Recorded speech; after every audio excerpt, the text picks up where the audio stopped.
Heus ací que una vegada hi havia una nena a qui la seva àvia li havia fet una bonica capa vermella amb caputxa. Estava tan maca quan la duia que tothom li deia la caputxeta vermella. Un dia, la seva mare va fer una coca d'allò més bona i li va dir a la caputxeta vermella: Porta aquesta coca a l'àvia. No es troba gaire bé i la coca l'animarà una mica.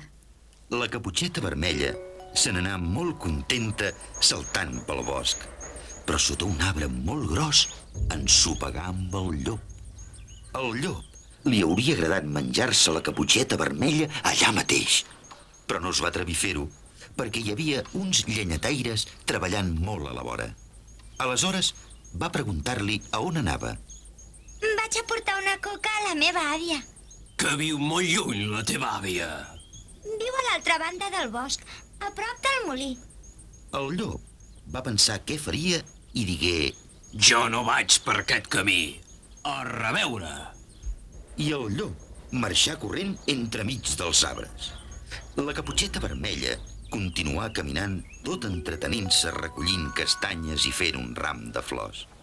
Mentrestant, aquell llop tan llest anà directament a casa de l'àvia i va trucar a la porta. Qui hi ha? Sóc la caputxeta vermella! Entra, bonica, entra. Així que el llop fou dins, es va menjar la velleta. Després es posà la gorra i la camisa de dormir de l'àvia, tancà la porta i s'amagà dins el llit. Quan la caputxeta vermella arribà, va trucar a la porta. Qui hi ha?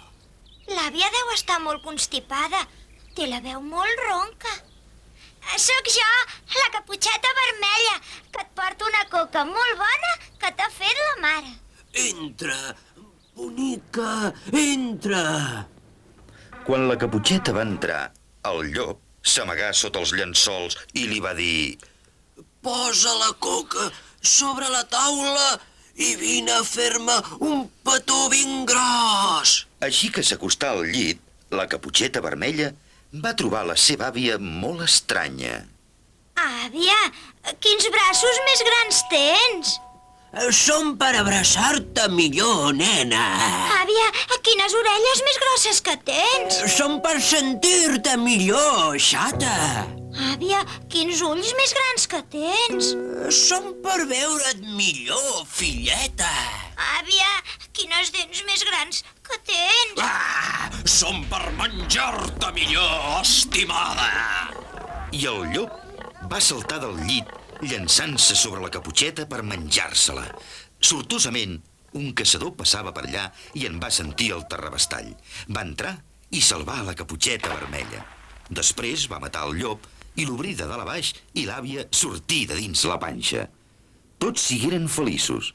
El caçador s'endugué a casa la pell del llop. L'àvia va menjar-se aquella coca tan bona per acompanyar el te.